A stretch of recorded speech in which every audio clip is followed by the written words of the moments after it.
Buck O'Neil spent his entire life around baseball. As a player, manager, and scout, he heard millions of swings, thousands of hits. But there was one sound, a specific crack when bat met ball, that he only heard 3 times in his career. The first time, Babe Ruth. The second, a catcher named Josh Gibson. The third didn't come until 50 years later, when Bo Jackson stepped into the box. 3 names, 3 generations, 1 sound. What does it take to be mentioned alongside Babe Ruth? What kind of hitter makes that sound? The one that echoes differently, that tells you something historic just happened. Today, we're diving into Josh Gibson's story through the words of those who saw him play. The greatest hitter most people have never heard of. The catcher who should have rewritten baseball's record books. Let's find out what the legends said when they were asked about Josh Gibson. July 25th, 1930. Forbes Field, Pittsburgh. A night game under dim portable lights. Technology so new that catchers struggled to track the ball. The Homestead Grays were facing the Kansas City Monarchs when their catcher, Buck Ewing, broke his finger. The backup catcher wanted nothing to do with catching under those lights. So owner Cumberland Posey looked into the crowd and spotted an 18-year-old kid who'd been crushing home runs in Pittsburgh's industrial leagues. "Son," Posey said, "you are now our catcher." Josh Gibson walked into the clubhouse, grabbed a uniform, and went straight to the bat rack. He picked out the heaviest bat nobody else would touch, 40 inches long, 41 ounces. Then he stepped behind the plate and his career began. Judy Johnson, the Grays Hall of Fame third baseman, later said, "I had never seen him play, but we had heard so much about him. Every time you'd look at the paper, you'd see where he hit a ball 400 feet, 500 feet. Gibson's swing had a signature. Wide stance for balance, short stride for vision. He'd wait until the last possible instant before unleashing. Hooks Tinker, his teammate on the Pittsburgh Crawfords, described it perfectly. He was like a reflex, a nerve jumping all at once. I'm telling you, the Lord made that boy to hit a baseball. This wasn't luck. This was destiny meeting preparation. Negro League pitchers were the best in the world. Many could have dominated in the major leagues. They had every pitch, every trick, every ounce of competitive fire. But against Josh Gibson, they were helpless. Satchel Paige was arguably the greatest pitcher who ever lived. He faced Ted Williams, Joe DiMaggio, and every legendary hitter of his era. Yet when asked about Gibson, Paige said something remarkable. You look for his weakness, and while you're looking for it, he's liable to hit 45 home runs. Think about that.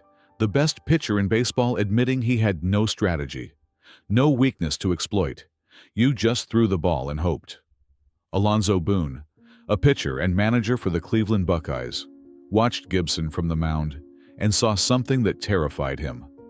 Josh was a better power hitter than Babe Ruth, Ted Williams, or anybody else I've ever seen.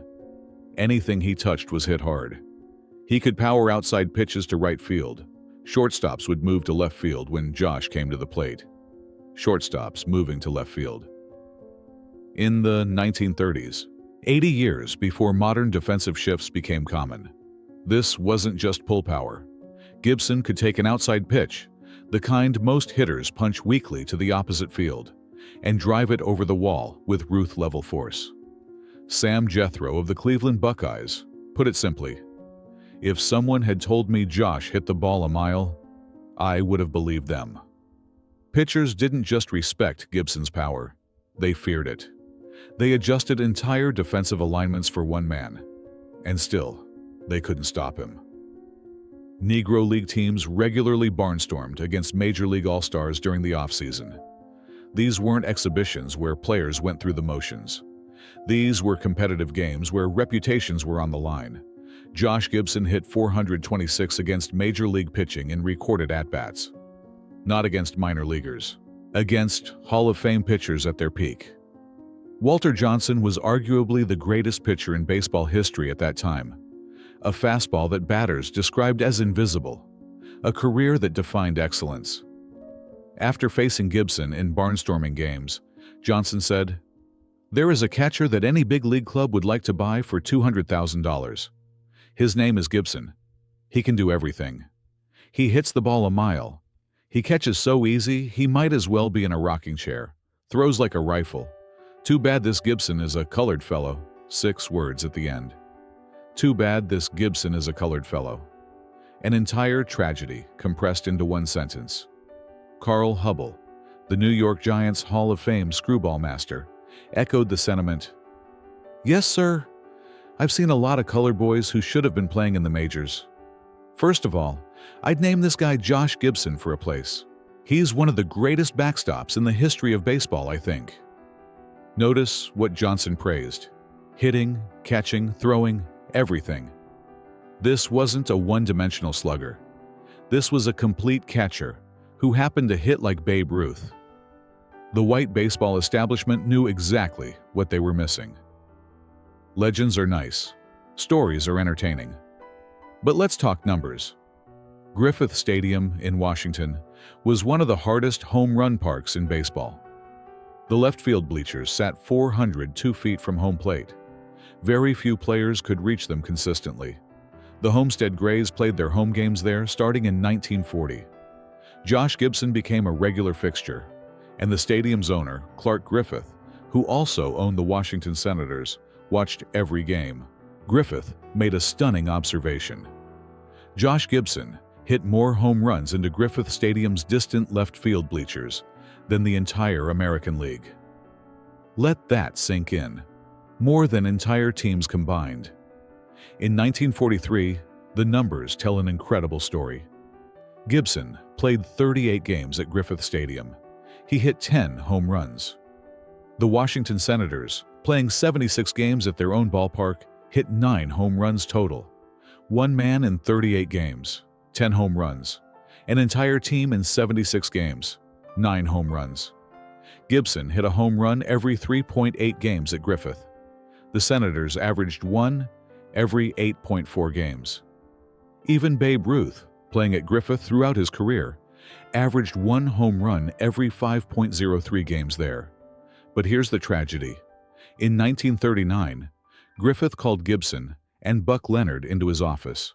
He asked them about possibly signing with the Senators. They discussed breaking baseball's color barrier right there. Nothing happened. Griffith didn't follow through.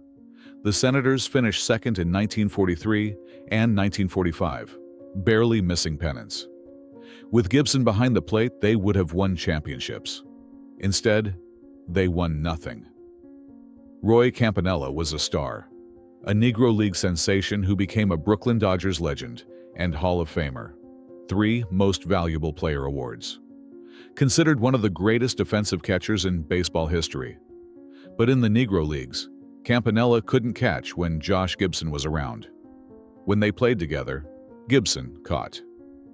Campanella played third base, not because Campy couldn't catch, he was excellent, but because Gibson was better at everything. Campanella described it with brutal honesty. Everything I could do, Josh could do better. Think about who's saying this. A player who went on to dominate Major League Baseball. A Hall of Famer looking back at his career. And his assessment of Gibson? Not only the greatest catcher, but the greatest ball player I ever saw. The numbers back it up. During the 1940-41 Puerto Rican Winter League season, they faced each other directly. Gibson hit 480 with 13 home runs. Campanella hit under 300. It wasn't close. Mike Piazza is considered the greatest hitting catcher in Major League history, with 427 career home runs. Baseball historian Bill James studied Gibson's statistics and concluded, Gibson was probably the greatest catcher in baseball history, and had he played in the majors, would have hit over 500 homers in his career.